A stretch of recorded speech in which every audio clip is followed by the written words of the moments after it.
Assalamu alaikum and a very warm welcome to Natural Health on Deen TV with me, Dr. Fatima Paruk. We hope that you will join us here each week on Natural Health so that we're able to familiarize you, our viewers, with the expanding world of alternative and preventative health by introducing you to a diversity of different therapies and practitioners, as well as health-related topics from a natural health point of view.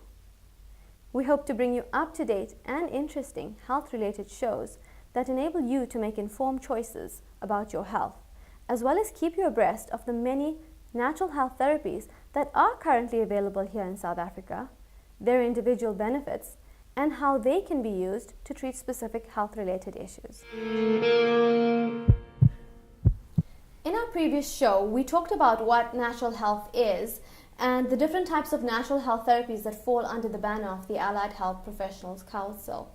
In doing so, we also talked about the differences between mainstream medicine and natural health therapies. Today, we're going to explore the multidimensional model of health and how it applies to the different natural health therapies. Joining us today in studio is Dr. Madhu Maharaj. She's a senior lecturer at the Durban University of Technology and has over 18 years of practical experience in the field. She is both a homeopathic doctor as well as an Ayurvedic primary healthcare practitioner. Welcome, Dr. Maharaj. Thank you so much for joining us today on Natural Health. Thank you. Thanks for having me. Tell us how natural health therapies view disease, in your opinion. Most natural health therapies use the holism model when they're investigating disease in a patient. And the holism model tends to look at a patient from various aspects in terms of not just being a body or a part, but the mind, the body, and the consciousness. So in doing that, the focus then is on the body's innate healing power, which various medical fields call the prana or the chi or the vital force, as we know in homeopathy. So we focus on the vital force or the vital innate healing energy and assist that in healing, allowing the body to heal itself. Okay, often in natural health therapies, people refer to the multidimensional model of health. For viewers, this becomes a bit, difficult to understand. Yes. Can you enlighten us a little?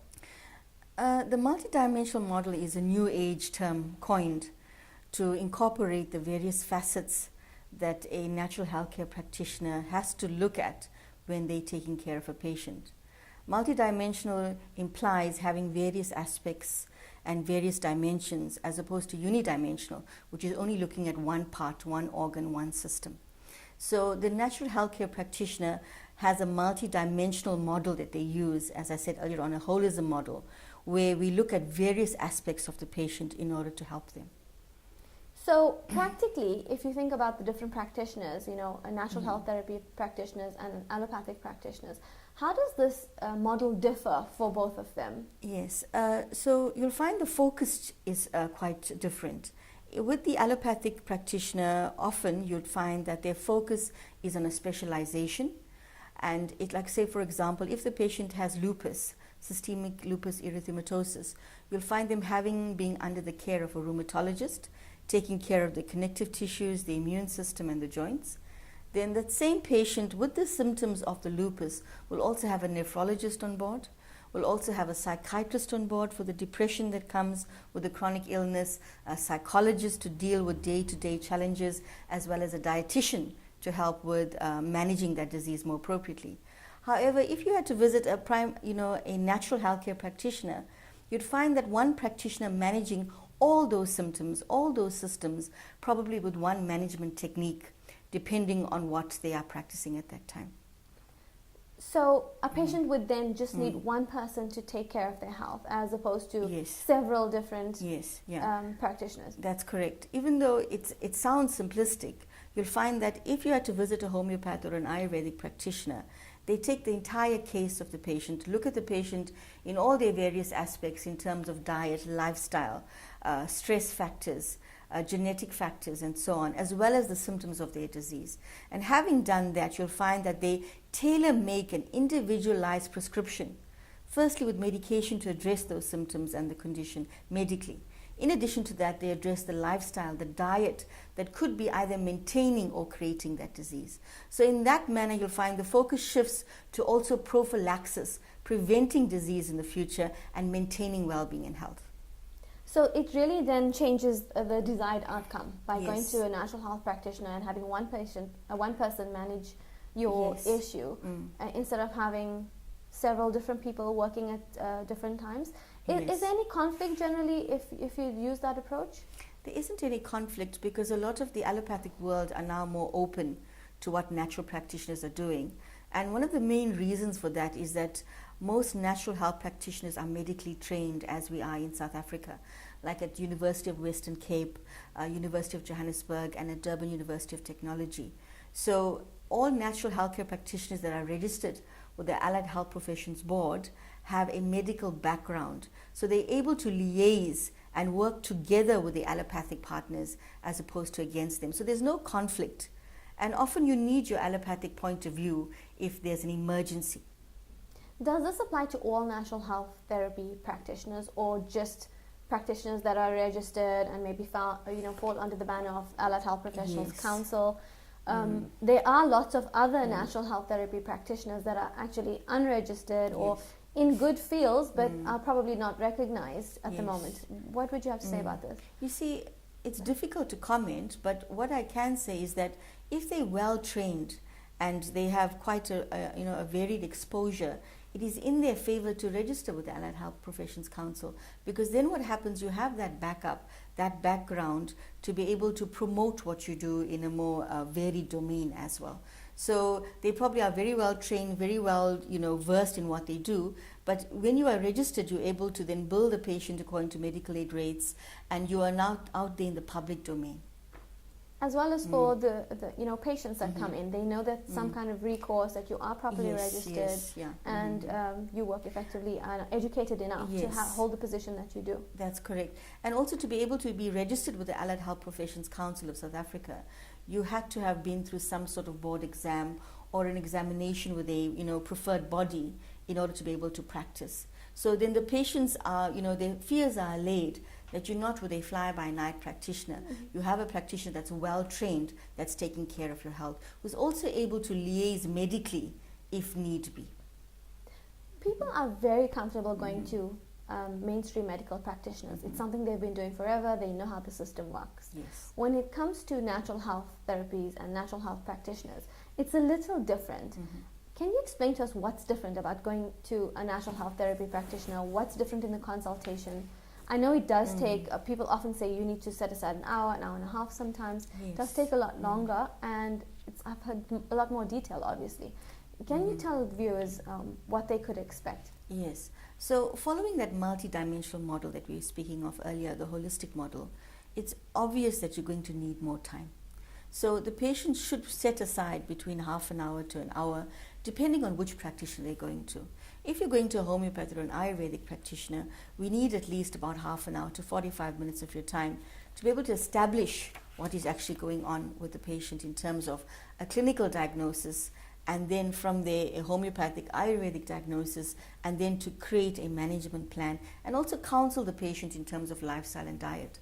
So initially what happens, say for example, if you go to a homeopath, you make your appointment with a practitioner and you attend your appointment, and on that day you should be prepared to discuss your main complaint, your presenting complaint.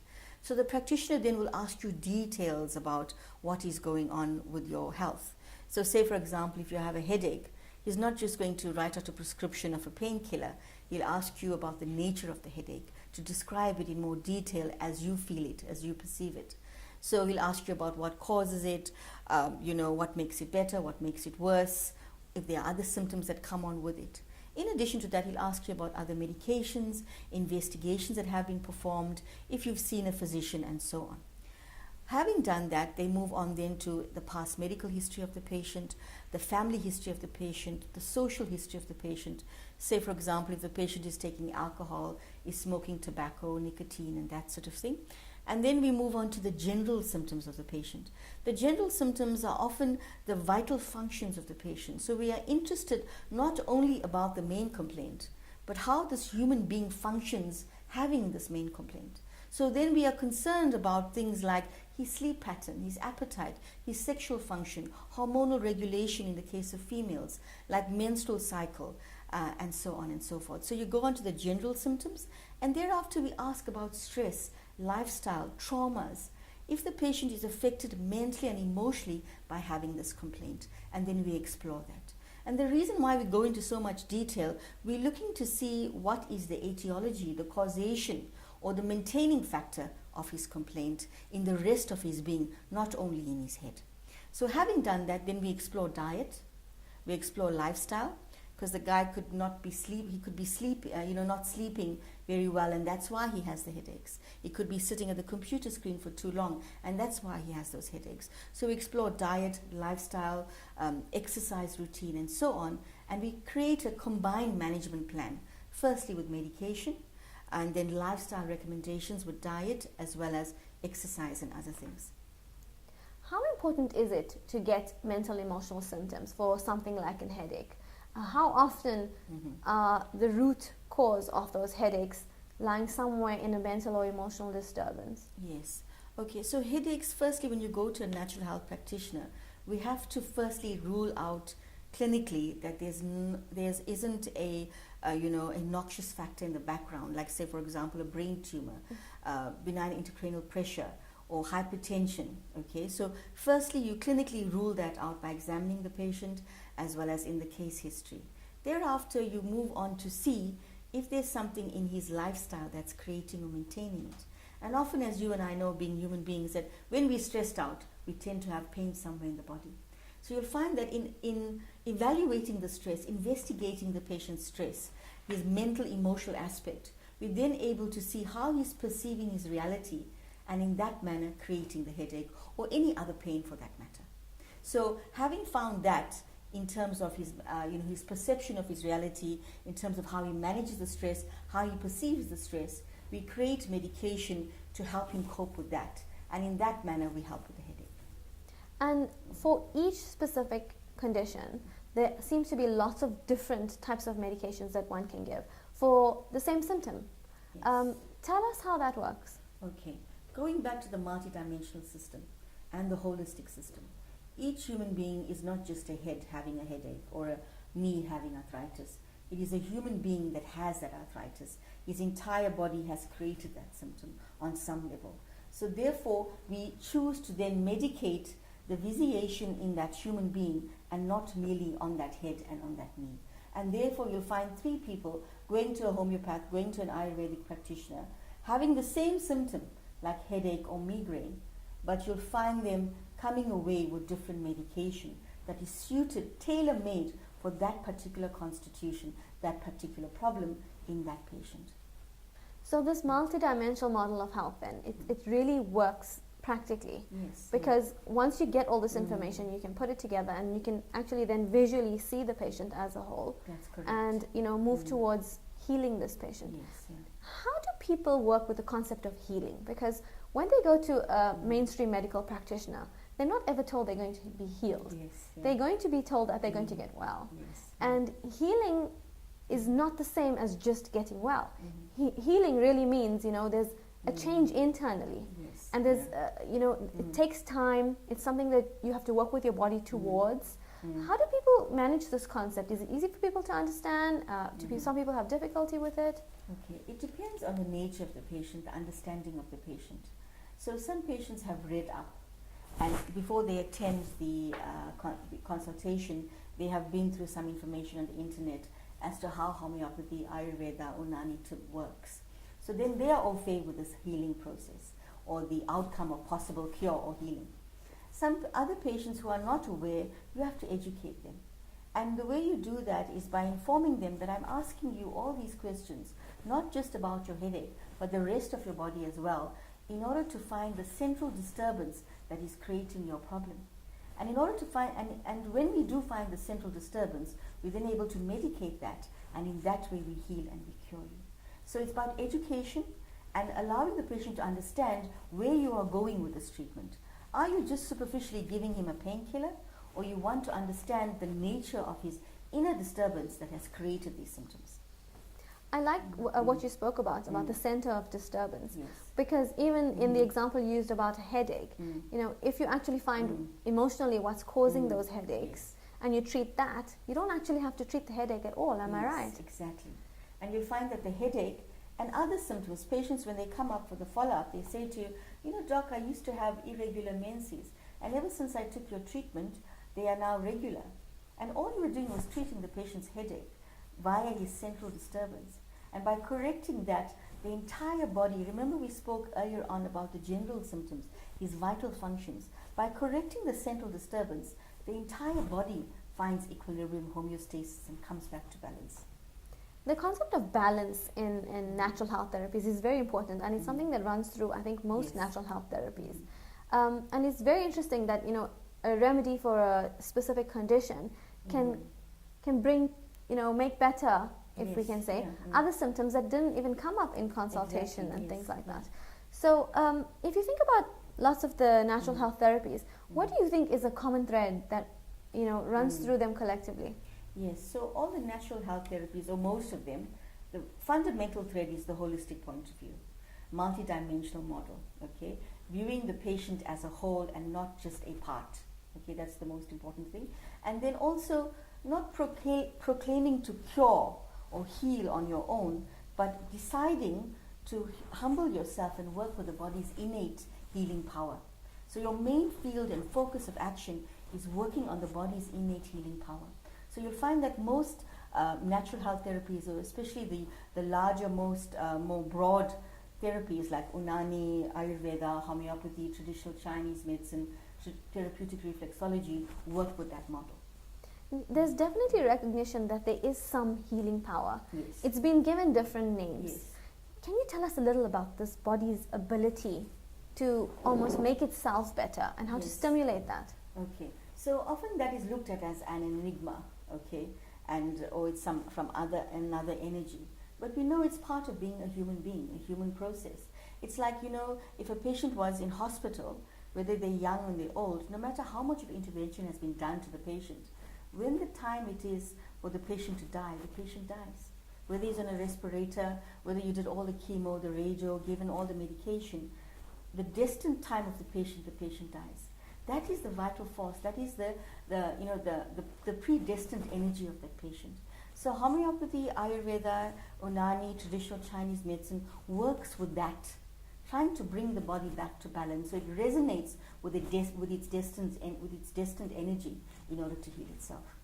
This energy inside of us, this healing power, capability that our bodies have. I know in homeopathy we call it the vital force. In other cultures they call it the soul, or also people have described it as, you know, in order for people to understand, as your body's onboard computer. Thank you. Yes, go and exactly. fix, you know, go and fix the problem in your onboard computer, and you know, you don't have to actually go and fix the hand or toe because you've already reprogrammed it from the central system. That's correct. Yes. The idea of the central system is still new to people. Yes. Are people able to grasp it quite easily, you find? Yes, yeah. You find that a lot of people now are into more new age philosophies. And we use the word new age because it's a term that's been coined because people have just started recently thinking differently. Even the way they practice their spirituality is no longer confined to religion. They're embracing it as adults with a new understanding. The same with health. People are realizing that they're just not a toe or a head or a nose. They're an entire being, energetic being that resonates with the universal energy. So, and this is common in all fields, not just in medicine, homeopathy, Ayurveda. You'll find it in physics, in biology as well. So there's a general trend universally to thinking in terms of needing to be in contact with the universal energy to find balance. Balance too is not a foreign concept. It's a very basic natural biological concept. Everything in nature seeks balance, and the same with the human being. People are becoming more and more comfortable with this idea, and also I find people are paying more attention to their body, how their body responds to things. So there is definitely a shift in thought process. How popular have natural health therapies become in the last 10 years, in your opinion? We do see a trend that, you know, there's more available on the shelves, there's lots and lots more practitioners surfacing. Can you tell us about this newfound popularity? Yes. Well, I can speak for Durban, right? And at the moment in Durban, there's a large trend, a trend of people following natural health practitioners, not only homeopaths and Ayurvedic practitioners, but for Unani, traditional Chinese medicine and so on. So in the last 10 years, it has grown phenomenally. I've been in this field from 1991, and from then to now, it's quite amazing. Because in the past, you had to explain to people what you do. Now, if you say you're a homeopath, people understand, you know. So there is a trend, yeah. Okay. Mainstream medicine sometimes has a little bit of problems with understanding natural health therapies.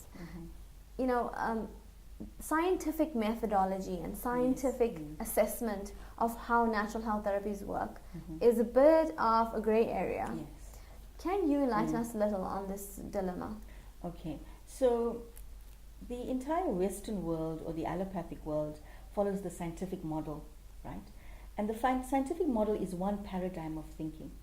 Now, if we look at the models we've been discussing, the holism model, the multidimensional model, and so on, you'll find that it cannot possibly just fit one paradigm of thinking, which is the scientific model.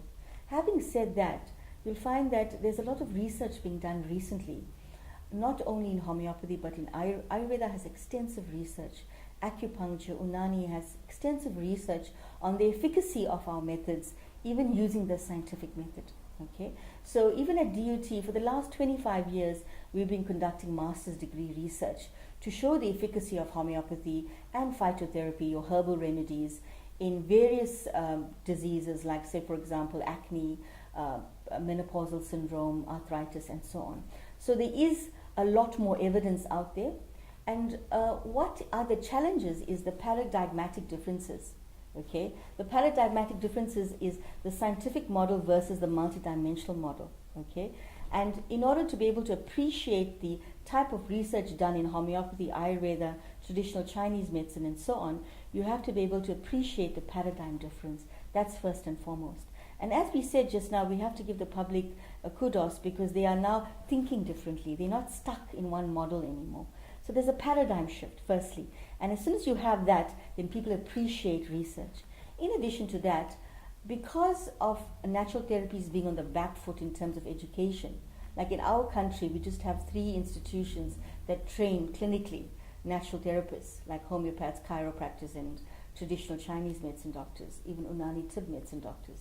So because we're on the back foot, there's lack of funding, lack of resources, but we slowly and we're actually catching up. What advice would you give to students that want to enter the world of natural health and the different natural health therapies? It's a challenging world, okay? First and foremost, it's not easy. Just as you would train allopathically, prepare yourself in terms of being a lifelong student. You can never just get your degree and say, okay, that's it, I'm just going to practice. You have to continually refresh your mind medically, clinically, Ayurvedically, homeopathically, to be abreast of what is happening in order to help your patients. The second challenge, you'll find that the courses are quite difficult. They're often 6 years long, and they're often a master's degree. So you've got to prepare yourself to study comprehensive scientific subjects, clinical subjects, as well as natural therapeutic subjects for 6 years, and do an internship in order to practice that. But it's immensely rewarding because you see people every day coming in with the worst ailments, the worst suffering, and you're able to help them on their journey of cure by healing them, helping them, counseling them, and holding their hand. So it's very, very rewarding. One major challenge is that you have to defend yourself forever. So prepare yourself in terms of speaking scientifically, speaking clinically, in order to defend what you do, even though you don't actually have to. Thank you, Dr. Maharaj, for joining us here today on Natural Health and for enlightening us on this multidimensional model of health and how it applies in natural health. Thank you so much. Thank you.